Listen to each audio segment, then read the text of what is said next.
ప్రభువు మీతో నుండనగాక. పునీత లూకా వ్రాసిన శుభవార్తలోని భాగము.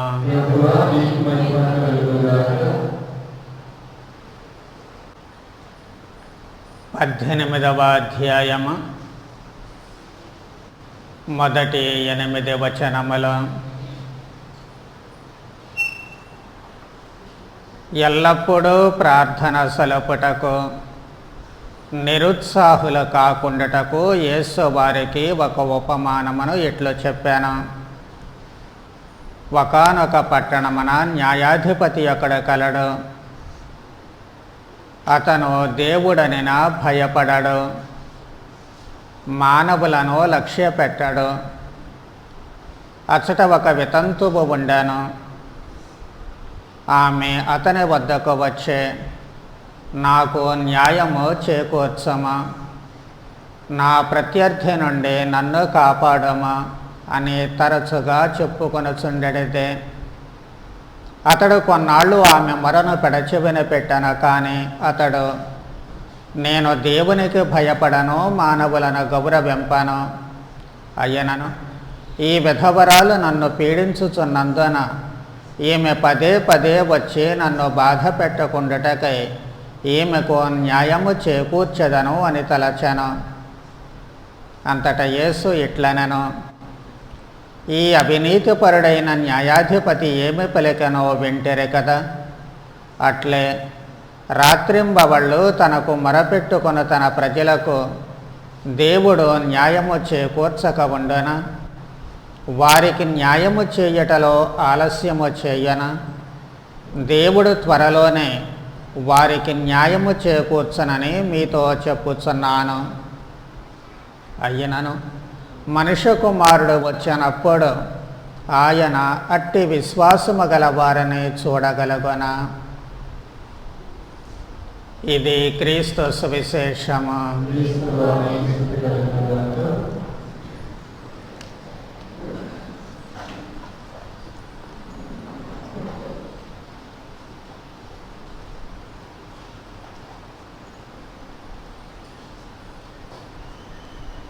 మానవ సహజమైనటువంటి లక్షణము. ఇలా మనము ప్రార్థన చేయగానే అలా దేవుడు మన కోరికలు నెరవేర్చాలి అని అనుకుంటూ ఉంటాము. ఇలా మొక్కుకున్నామో లేదో అటు జరిగిపోవాలి అనేటువంటిదే మన ఆలోచన. ఒకవేళ దేవుడే గనక మనము అడిగినవి అడిగినట్లు, అడిగిన మరుక్షణమే మనకు అనుగ్రహించినట్లయితే వాస్తవానికి ఈ ప్రపంచాన్ని మనము తారుమారు చేస్తాము. ఎందుకు అంటే ఆదాము అవ్వమ్మలే మనకు మార్గాన్ని తెలియచేస్తున్నారు. దేవుడు అన్ని పళ్ళు తినమన్నారు, కానీ ఒకటి మాత్రం వద్దన్నారు. కానీ వాళ్ళకు తెలిసి వచ్చింది ఏమిటి అంటే ఆ పండు తింటే తాము కూడా దేవుడిలా అయిపోతాము అని. ఆ భావనతోటే వాళ్ళు దేవునికి తెలియకుండా పండును తినడం జరుగుతూ ఉంటుంది. కాబట్టి మనం అడిగింది అడిగినట్లు దేవుడు గనక ఇచ్చుకుంటూ పోయినట్లయితే ఆదాము ఏవములు ఏ విధముగా అయితే దేవుళ్ళా కావాలి, దేవుడి స్థాయికి ఎదగాలి అని చెప్పి అనుకుంటూ ఉన్నారో మనందరం కూడా అంతకంటే మీ తక్కువ తినము. ఈ వాటికి ప్రపంచం ఎలా ఉండేదో ఎవరికీ అర్థం కాదు. కానీ దేవునికి తెలుసు మనకు ఎప్పుడు ఏది అవసరము అని. మన అవసరాలు ఖచ్చితంగా దేవుడు తీరుస్తారు. ప్రభువే స్వయముగా చెబుతూ ఉన్నారు. మత్తయి సువార్త 6వ అధ్యాయము 8వ వచనములో, మీకేమి కావలయనో మీరడుగక మునిపే మీ తండ్రి ఎరిగి ఉన్నాడు. బిడ్డల యొక్క అవసరాలు తల్లిదండ్రులకు ఏ విధముగా తెలిసి ఉంటుందో అలాగే భగవంతుడికి కూడా మన అవసరాలు ఖచ్చితంగా తెలిసి ఉంటాయి. ఇంకా ప్రభువేమంటున్నారు? లూకా సువార్త 12వ అధ్యాయము 30వ వచనములో, పరలోకమందుండు మీ తండ్రి మీ అవసరములనెల్లా గుర్తించను. ఎప్పుడు ఏది అవసరమో అనేటువంటిది బిడ్డల గురించి తల్లిదండ్రులకు ఎలా తెలుసో అలాగే దేవుడికి కూడా మన అవసరాలు ఎప్పుడు ఏది మనకు అవసరము అనేది ఖచ్చితంగా తెలిసి ఉంటుంది. అందుకే మనకు అవసరాలను బట్టి ఖచ్చితంగా దేవుడు ఇస్తూ ఉంటారు. మనము అడిగినప్పుడే ఇవ్వాలి అనేటువంటిది కాదు, కానీ ఎప్పటికైనా సరే మనకు ఏది అవసరమో దానిని గుర్తించి దేవుడు మనకు ప్రసాదిస్తూ ఉంటారు. అయితే మనము చేయాల్సిందల్లా కూడా దీక్షతో మొక్కబోనటువంటి పట్టుదలతో నిరంతరము నిరాశ విసుగు విరామము లేకుండా ప్రార్థన చేయడమే మన అవసరాలను గురించి. ఈ అంశాన్ని గురించే ప్రభువు చక్కటి ఉపమానాన్ని చెబుతూ ఉన్నారు. విధవరాలైనటువంటి స్త్రీ తన న్యాయము కోసము న్యాయాధిపతి వద్దకు వెళుతుంది. ఆయనకు దేవుడంటే భయం లేదు, మనుషులను లక్ష్య పెట్టడం. మరి అలాంటి మనిషి న్యాయం చేస్తాడా అంటే న్యాయం చేసే అవకాశం ఏమాత్రము కూడా లేదు.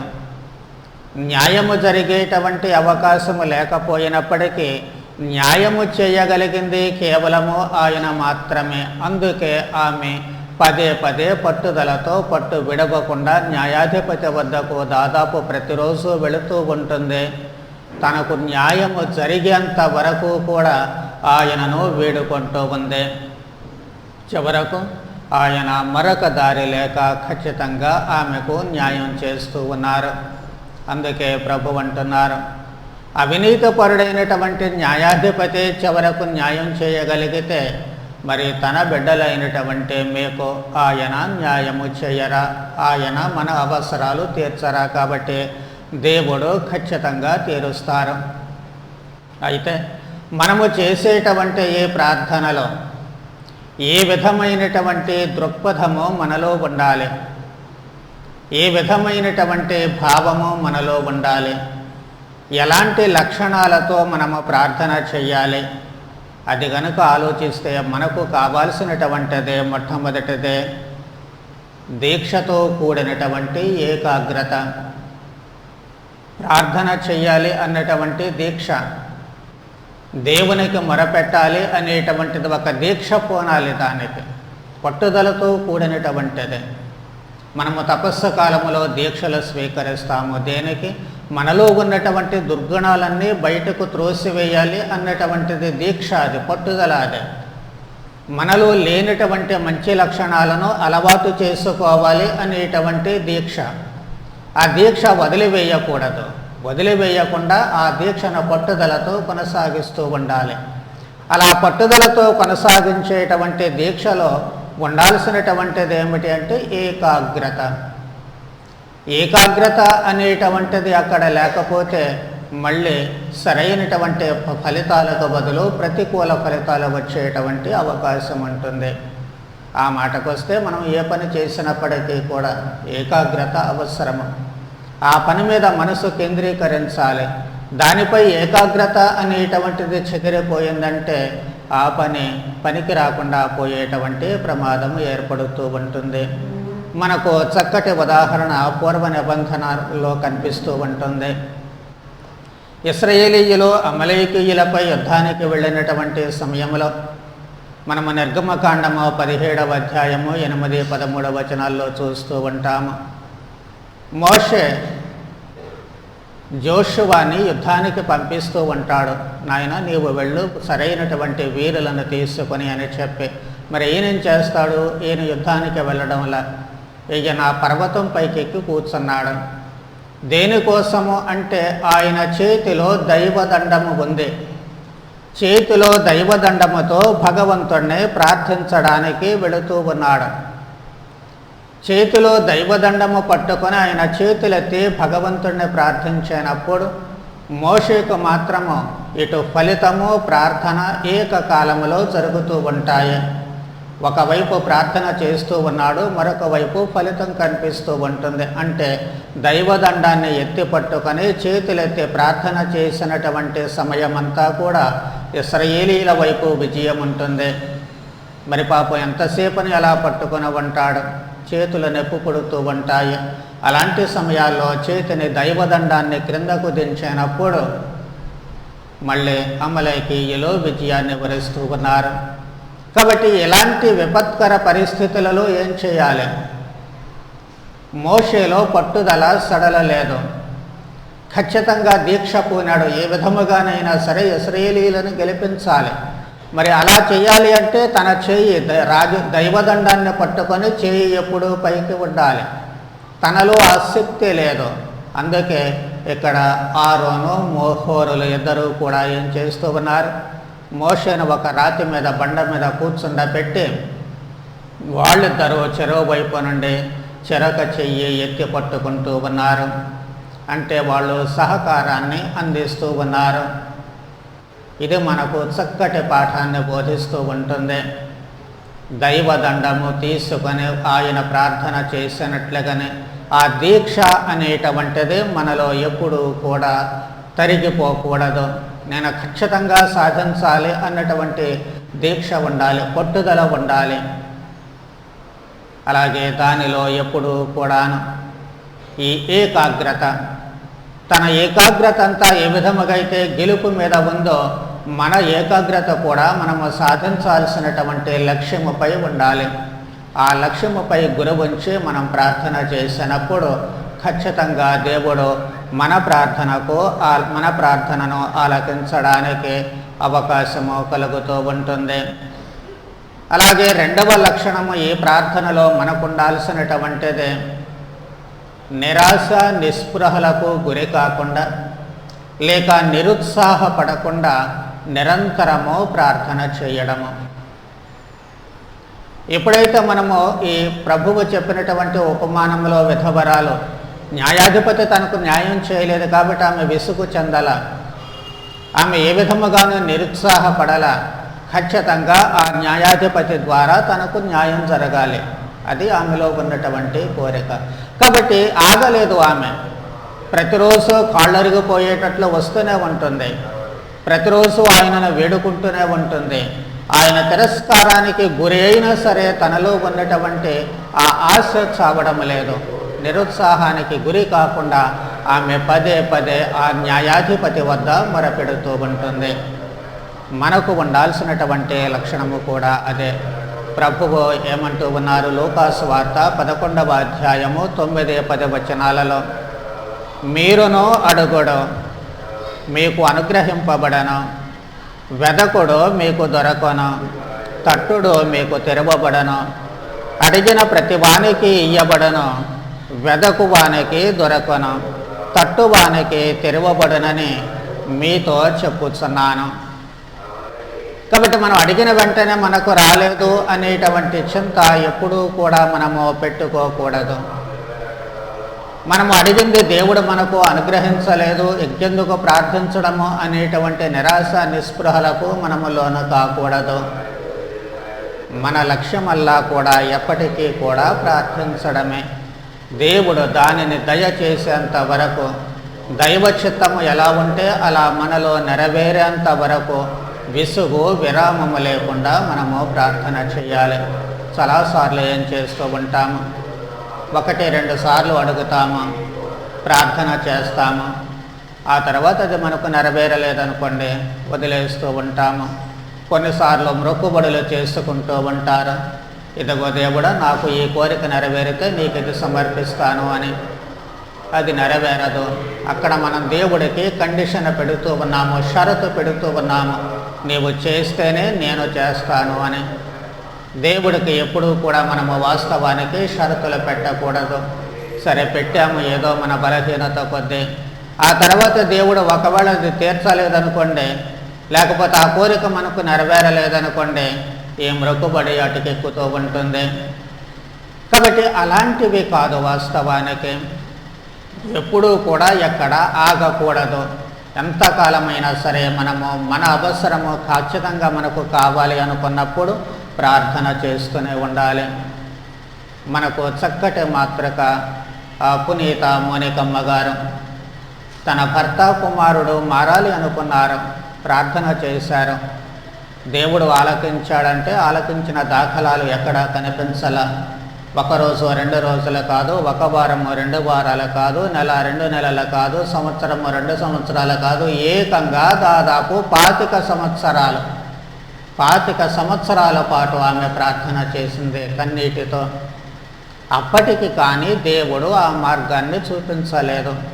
ఒకవేళ ఆమె విసుగు చెంది ఇంకే దేవుడు ఇంతకాలం ఇన్ని సంవత్సరాలు ప్రార్థించినా నా ప్రార్థన ఆలకించలేదు, వాళ్ళ బుద్ధి మారలేదు, అలాగే ఉందనుకుని మధ్యలో వదిలేసింది అనుకోండి, మనము 2 పునీతులను కోల్పోయేవాళ్ళమే. తన కుమారుడు పునీత అగుస్తీన వారు ఎంత గొప్ప వేద పండితుడిగా ఈరోజు శ్రీ సభలో ఉంటూ ఉన్నారు, ఎంత గొప్ప భక్తుడిగా ఆయన మారుతూ ఉన్నారు. మరి ఆ తల్లి కనుక నిరుత్సాహంతో మధ్యలోనే వదిలివేసినట్లయితే ఆ పునీతుడిని మనము కోల్పోయేవాళ్ళమే. ఒక గొప్ప భక్తుడిని తల్లి శ్రీ సభ కోల్పోతూ ఉండేది. కాబట్టి ఎట్టి పరిస్థితులలో కూడా నిరుత్సాహానికి గురి కాకూడదు.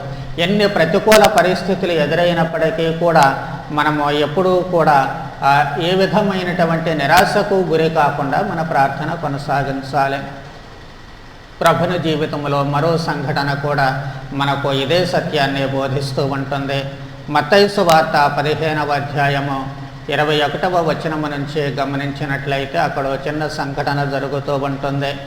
కననీయ స్త్రీ తన కుమార్తెకు స్వస్థతను ప్రసాదించమని సాక్షాత్తు ప్రభువు దగ్గరకే వస్తూ ఉంటుంది. ప్రభువు పట్టించుకోవాలా? అదే మనమైతే ఏం చేస్తాం, వధు మనల్ని అసలు పట్టించుకోవడం లేదు, పో మనం ఇక్కడికి వచ్చేది ఏంటని వెళ్ళిపోతాం. కానీ ఆమె అలా అనుకోవాలా? తనను పట్టించుకోకపోయినా పట్టించుకునేంత వరకు ఆయన వెంటబడడమే తన లక్ష్యం. అందుకే ఆ ప్రభువు వెంటబడి అరుస్తూనే ఉంది. ప్రక్కనున్నటువంటి శిష్యులకు విసుగొచ్చింది. ప్రభువు దగ్గరికి వెళ్ళి చెబుతూ ఉన్నారు, ఆమెను పంపివేయవచ్చు కదా అని చెప్పి. అప్పటికే ప్రభువు మనస్సు కరగలేదు. తాను ఇశ్రాయేలీయులలో చెదిరిపోయినటువంటి వాళ్ళ కోసమే వచ్చాను అని చెప్పి వాళ్లకు సర్ది చెబుతున్నారే తప్ప ఈమె గూడును వినిపించుకోలేదు, ఆమెను పట్టించుకోలేదు.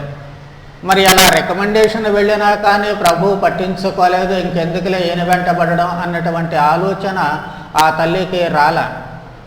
తన కుమార్తె స్వస్థపరచబడాలి, అది ఆయన చేయాలి, ఆయన దగ్గర ఉంది ఆ అధికారము, ఆ మహిమ. కాబట్టి ఖచ్చితంగా అది నేను సంపాదించుకోవాలి, సంపాదించుకున్నంత వరకు వదిలిపెట్టకూడదు. ఆ దీక్ష పట్టింది ఆమె. మొక్కబోనటువంటి సడలనటువంటి పట్టుదలతో ప్రభువు వెంట వెళుతూనే ఉంది. చివరకు ప్రభువు ఏమంటున్నారు? బిడ్డలకు వేసేటువంటి భోజనాన్ని కుక్కలకు వేయకూడదు. కుక్కతో పోలుస్తూ ఉన్నారు. కుక్కతో పోల్చినటువంటి సమయంలో మనమైతే వదిలేక మళ్ళీ ముఖం చూడకుండా వెళ్ళిపోతాము. అంత నీచానికి మనలను దిగదార్చారా అన్నటువంటి ఆత్మాభిమానం కలుగుతూ ఉంటుంది, అహంకారం దెబ్బతింటుంది. కానీ ఆ తల్లికి అక్కడ జరగల. ఆమె మరో విధంగా ఆలోచిస్తుంది. అవును ప్రభు, యజమాని భోజనపు బల్ల మీద నుంచి పడినటువంటి రొట్టె ముక్కలు కుక్కలు కూడా తింటాయి కదా. ఆ రొట్టె ముక్కలు భోజనం బల్ల మీద ఉన్నా కింద ఉన్నా ఒకటే. వాటి పని ఏమిటి అంటే ఆకలి తీర్చడమే. పైన ఉన్నంతసేపు ఆ బిడ్డలకు ఆకలి తీరుస్తుంది, అది కింద పడ్డప్పుడు అది ఎక్కడ కుక్కలకు ఆకలి తీరుస్తుంది. కాబట్టి ఆ రొట్టె ఎక్కడ ఉంది అనేటువంటిది ముఖ్యం, కానీ ఎవరు తింటారు అనేటువంటిదే ముఖ్యం కాదు. ఎవరు తిన్నప్పటికీ ఆకలి తీరుస్తూ ఉంటుంది. ఆమె అక్కడ కూడా తన పట్టుదలను వదలకుండా ప్రభువుకి ఆ సమాధానం చెబుతూ ఉంటుంది. అప్పటిగానే ప్రభువు ఆమె విశ్వాసాన్ని మెచ్చుకొని ఆమెకు కావలసినటువంటిది ఆమె కుమార్తెకు స్వస్థతను ప్రసాదిస్తూ ఉన్నారు. ఒకవేళ ఈ మధ్యలో ఎప్పుడైనా ఆమె విసుగు చెంది లేక ఆత్మాభిమానం దెబ్బతిని మనసు చివుక్కుమని మనసు గాయపడి ప్రభువును వదిలేసి వెళ్ళిపోయిందనుకోండి, తన కుమార్తెకు స్వస్థత కలిగి ఉండేది కాదు. కాబట్టి అలాంటి దృక్పథం మనలో ఉండాలి, అలాంటి మనస్తత్వము మనలో ఉండాలి. మన లక్ష్యం వల్ల కూడా ప్రార్థన చేయడమే, దాని గురించి మనము దీక్ష పూనాలి. సడలనటువంటి విశ్వాసము మనకు ఉండాలి. నెరవేరుతుందా లేదా అనేటువంటిది ప్రక్కన పెట్టాలి. ఎందుకంటే దేవునికి తెలుసు మనకు ఏది అవసరమో. కొన్నిసార్లు ఇంట్లో పిల్లలు అది కావాలి ఇది కావాలని గోల చేస్తూ ఉంటారు, ఏడుస్తుంటారు, అలుగుతూ ఉంటారు, అన్నం నీళ్ళు మానేస్తూ ఉంటారు. అయినా కొన్నిసార్లు మనం చెయ్యము. ఎందుకు అంటే వాళ్లకు ఏది అవసరమో అనేటువంటిది తల్లిదండ్రులుగా మనకు తెలుసు. వాళ్లకు మేలైనటువంటివి ఇవ్వడానికే మనం ప్రయత్నం చేస్తూ ఉంటాం. అందుకే ప్రభువు మరో సందర్భంలో కూడా అంటూ ఉన్నారు, కుమారుడు గుడ్డనడిగితే తండ్రి తేలునిస్తాడా అని. చేపను అడిగితే పామునిస్తాడా? కాబట్టి మేలైనటువంటి వస్తువులు ఇవ్వడం తండ్రికి తెలుసు. మరి అలాంటప్పుడు మనకు ఏది మేలు, మనకు ఏది మంచి, ఏది మనకు ఉపయోగకరమైనటువంటిది అనేది మనకంటే భగవంతుడికే తెలుసు. కాబట్టి ఏ సమయంలో ఏది అనుగ్రహించాలి అనేటువంటిది దేవుడికి తెలుసు. అందుకే దేవుడు కొన్నిసార్లు మనము అడిగినటువంటి వాటికి తాత్సారము చేస్తూ ఉంటారు. మనకు తెలియకుండానే కొన్నిసార్లు మనకు అవసరమైనటువంటి వాటిని మనకు అందిస్తూ ఉంటారు. ఎన్నిసార్లు మనకు అవసరాలు వచ్చినప్పుడు మనం అడగకుండానే ఎంతమంది మనకు సహాయం చేయరు? మనం కష్టాల్లో ఉన్నప్పుడు ఎంతమంది మనకు చేయూతగా నిలబడరు? ఎంతమంది మనకు ఎన్ని రకాలుగా మనము స్థిరపడడానికి అవకాశాలు కల్పించరు? ఇవన్నీ ఎందుకు జరుగుతున్నాయి అంటే దైవ సంకల్పము, దైవ చిత్తము.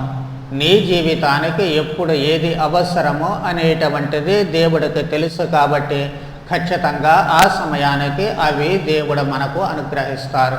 కానీ మనలో ఎప్పుడూ కూడా నిరాశ, నిస్పృహ అనేటువంటిది ఉండకూడదు.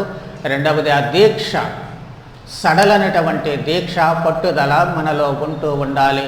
నిరంతరము మనము ప్రార్థన చేస్తూ ఉండాలి. ఏకాగ్రత అనేటువంటిది అంటే మన అవసరాన్ని గురించినటువంటి ఏకాగ్రత, దేవునిపై మనకు ఏకాగ్రత చెదరకుండా మనము చేస్తే ఖచ్చితంగా దేవుడు మనకు దానిని అనుగ్రహిస్తారు. ఇకపోతే మన చేతిలో ఉండాల్సినటువంటిది ఏమిటి? దైవదండము. మన ఈ ప్రార్థన దేవుని చెంతకు చేరడానికి ఒక సాధనము దైవదండము. మోషే ఏం చేశాడు? దైవదండాన్ని చేతిలో పట్టుకొని ప్రార్థన చేశాడు. మరి దేవుడు మనకు కూడా బ్రహ్మాండమైనటువంటి ఒక దైవదండాన్ని ఇస్తూ ఉన్నారు. ఏమిటి ఆ దైవదండము అంటే శిలువపై బలిగా అర్పించబడినటువంటి ప్రభువైన యేసుక్రీస్తు. ఆయనే మన దైవదండము. ఆయనను చేత ధరించి మనము ప్రార్థన చేయాలి. అందుకే మన ప్రార్థనలన్నీ కూడా మనం ఏం చెబుతూ ఉంటాము? మా ప్రభువైన క్రీస్తు ద్వారా మనవి చేయుచున్నాము అని చెప్పి అంటూ ఉంటాము. అంటే మానవ రూపుడైనటువంటి దేవుడు క్రీస్తుగా ఈ లోకములో జన్మించారు, జీవించారు. కాబట్టి మానవ దైవ స్వభావాలు కలిసి దేవునికి మనిషికి మధ్య వారధిగా ఉంటూ ఉన్నారు. కాబట్టి ఆయననే మనము సాధనముగా చేసుకొని మన ప్రార్థనను దేవుని చెంతకు వెళ్ళేటట్లు చేయాలి. అందుకే మోషే చేతిలో దైవదండము ఉంటే ఇక్కడ మన చేతిలో ప్రభువైన యేసుక్రీస్తే ఒక దైవదండముగా ఉంటూ ఉన్నారు. కారణము ప్రభువే స్వయముగా అంటూ ఉన్నారు. యోహాను సువార్త 14వ అధ్యాయము 13, 14 వచనాలు మనము గమనించినట్లయితే, తండ్రి కుమారుని యందు మహిమపరపబడుటకు మీరు నా పేరిట ఏమి అడిగినను చేసేదను, మీరు నా పేరిట నన్ను ఏమి అడిగినను దానిని చేసేదను. కాబట్టి నా పేరిట తండ్రిని అడిగినా చేస్తారు, నా పేరిట నన్ను అడిగినా చేస్తారు. ఇంకా అంటున్నారు 15వ అధ్యాయం యోహాను సువార్తలోనే 16వ వచనములో అంటూ ఉన్నారు, మీరు నా పేరిట తండ్రిని ఏమి అడిగినను ఆయన దానిని మీకు ప్రసాదించుటకును, మీరు ఫలించుటకును, మీ ఫలము నిలిచి ఉండుటకును మిమ్ము నియమించితేనే. కాబట్టి నా పేరిట తండ్రిని ఏమి అడిగినా సరే అది మీకు లభ్యమవుతూ ఉంటుంది, అది ఫలిస్తూ ఉంటుంది, ఆ ఫలము నిలిచి ఉంటుంది అనే ప్రభువే స్వయంగా చెబుతూ ఉన్నారు. కాబట్టి మనము చేయాల్సినటువంటిదల్లా కూడా ఈ దైవదండము ప్రభువైన యేసుక్రీస్తుని మన చేత ధరించి ప్రార్థన చేయాలి. మరి మనకున్నటువంటి ప్రార్థనలలో అత్యంత ఉత్తమమైనటువంటి ప్రార్థన ఏది అంటే దివ్య బలి పూజ. దివ్య బలి పూజ, దివ్య బలి పూజ ఒక ప్రార్థన. దివ్య బలి పూజలో మనం ఏం చేస్తూ ఉన్నాము? క్రీస్తు ద్వారా మనలను క్రీస్తుతో కలిపి దేవునికి బలిగా సమర్పిస్తూ ఉన్నాము. ఇక్కడ కేవలము క్రీస్తును మాత్రమే బలిగా సమర్పించడము కాదు, క్రీస్తుతో పాటు మనలను క్రీస్తుతో ఏకమై ఉంటూ ఉన్నాము. కాబట్టి మనలను కూడా బలిగా ఎక్కడ సమర్పిస్తూ ఉన్నామంటే స్వీయ బలి సమర్పించబడుతుంది. నన్ను అనుసరించగోరువాడు తనను తాను త్యజించుకొని తన సిలువను ఎత్తుకొని నన్ను అనుసరించాలి. కాబట్టి మన సిలువను మోసాము, ప్రభువు సిలువను మోసారంటే బలి సమర్పించడానికి. మరి మనము సిలువను మోస్తూ ఉన్నామంటే మనము కూడా బలిగా సమర్పించబడాలి. అందుకే ప్రభువుతో కలిసి మనము ఒంటరిగా మనలను మనం బలి చేసుకుంటే దానికి అర్థం పర్థము ఉండదు. కానీ క్రీస్తుతో కలిసి మనలను బలి చేసుకున్నప్పుడు, క్రీస్తుతో కలిసి మనలను బలిగా సమర్పించుకున్నప్పుడే మన బలికి అర్థం ఉంటుంది. అర్పణ సమయంలో మనం పాటలు పాడుతాం కాబట్టి ఇక్కడ జరిగేటువంటి లేక గురువు చెప్పే ప్రార్థనలో మనకు వినిపించవు, మనము వినము. కానీ గురువు ద్రాక్షారసములో నీటి బిందువులను కలిపేటప్పుడు ఒక చిన్న ప్రార్థన చేస్తూ ఉంటారు. ఈ నీటి ద్రాక్షారసముల కలయిక గొప్ప పరమరహస్యము. దీని ద్వారా మానవత్వమున భాగము పంచుకున్న వారి దైవత్వమున మేమనో భాగస్థలమగుదమగా కానీ ప్రార్థన చేస్తూ ఉంటారు. ఏ విధముగా అయితే నీటి బిందువులు ద్రాక్షారసంలో కలిసిపోతూ ఉన్నాయో, తమ ఉనికిని కోల్పోతూ ఉన్నాయో, అదే విధముగా మానవత్వాన్ని స్వీకరించినటువంటి ఈ క్రీస్తు ఉన్నారు, ఆయన మళ్ళీ ఇక్కడ బలిగా సమర్పిస్తూ ఉన్నారు. కాబట్టి మన మానవత్వముతో ఆ దైవత్వములో మనమును కలిసిపోతూ ఉన్నాము. అది ఆ ప్రార్థన. అలా కలిసిపోయినప్పుడు ఈ సమర్పించబడేటువంటి బలి అక్కడ క్రీస్తు మాత్రమే కాదు, మనము కూడా ఆ బలిని మనలను సమర్పిస్తూ ఉన్నాము. ఆ బలి ఎప్పుడు జరుగుతుంది? ఏకాగ్రత. ఆ బలిలో ఏకాగ్రత ఉన్నప్పుడే అది జరుగుతూ ఉంటుంది. మనము ఎక్కడికి వచ్చి మన ఆలోచనలు ఎక్కడెక్కడో పడితే ఆ బలి జరగదు. మనము ఎక్కడికి వచ్చి గుళ్ళో కూర్చొని సెల్ ఫోన్ మెసేజ్లు చూసుకుంటూ పంపించు ఉంటే అది బలి జరగదు. లేక సెల్ ఫోన్స్ మాట్లాడుకుంటూ కూర్చుంటే అది జరగదు. వేటి గురించో ఆలోచించుకుంటూ లేకపోతే కబుర్లాడుకుంటూ కూర్చుంటే ఆ బలి జరగదు. ఆ బలి జరగాలి అంటే దీక్ష ఉండాలి. దీక్షతో ఈ బలిలో మొదటి నుంచి చివరి వరకు మనము పాల్గొన్నప్పుడే మన జీవితము బలిగా సమర్పించబడుతూ ఉంటుంది. ఎప్పుడైతే ప్రభువుతో మనము బలిగా సమర్పించబడుతూ ఉన్నామో, క్రీస్తుతో కలిసినటువంటి మనము ఒక రాజదండముగా దైవదండముగా మారుతూ ఉన్నాము. అంటే దైవదండము మన చేతిలోనికి వస్తూ ఉంటుంది. దాని ద్వారా మనము చేసేటువంటి ప్రార్థన భగవంతుడు ఖచ్చితంగా ఆలకిస్తూ ఉంటారు. మన భౌతిక ఆధ్యాత్మిక అవసరాలను కూడా ప్రభువు దయచేస్తూ ఉంటారు.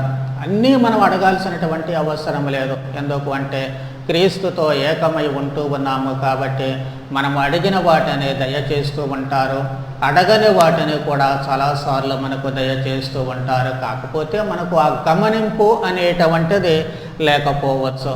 కాబట్టి మనము ఈ దైవదండాన్ని చేతబోని ఈ ప్రార్థనలు మనము కొనసాగిస్తూ ఉండాలి.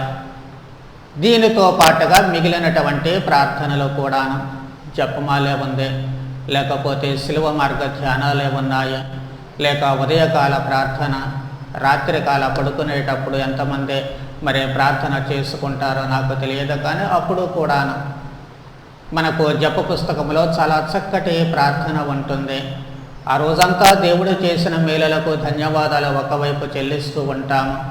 మళ్ళీ శోధనల నుంచి కాపాడమనే ప్రార్థన చేస్తూ ఉంటాము.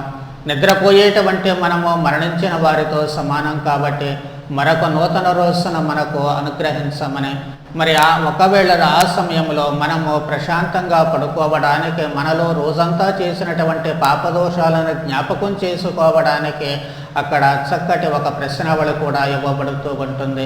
తద్వారా ప్రశాంతమైనటువంటి మనస్సులతో మనము నిద్రకు ఉపక్రమించడానికి అవకాశము కలుగుతూ ఉంటుంది. ఇవన్నీ కూడా మనకు సాధనాలు. వీటి ద్వారా మనము దేవుని దండములో, ఆ దైవ దండములో ఏకమవ్వడానికి అవకాశము కలుగుతూ ఉంటుంది. అలా ఏకత్వాన్ని మనము సాధించినప్పుడు మనలో ఏకాగ్రత ఉంటుంది. కాబట్టి మనము చేసేటువంటి ఆ ప్రార్థన భగవంతునికి చేరుతూ ఉంటుంది. ఖచ్చితంగా మన ప్రార్థన దేవుడు ఆలకిస్తూ ఉంటారు. ఇది మనము చేయాల్సినటువంటి ప్రార్థనా విధానము. కాబట్టి ఈ దివ్య బలి పూజలో పాల్గొనేటువంటి మనము ఈ రోజే కాదు ఎప్పుడూ కూడా దైవ దండముగా ఉంటూ ఉన్నటువంటి క్రీస్తుతో ఏకము కావడానికి మనము అహర్నిశలో కృషి చేస్తూ అన్ని విధాలైనటువంటి ఆలోచనలను ప్రక్కన పెట్టేసి ఏకాగ్రతను సాధిస్తూ మన అవసరాలు దేవుడు ఇచ్చినా ఇవ్వకపోయినప్పటికీ మనము ఎప్పుడూ కూడా క్రీస్తు నుంచి విడిపడకుండా ఉండడం కోసము నిరంతరము మనము ప్రార్థన చేసేటువంటి మనస్తత్వాన్ని, శక్తిని మనందరికీ కూడా ప్రసాదించమని భక్తితో ప్రార్థన చేద్దాం. పితా పుత్ర పవిత్రాత్మ నామమున.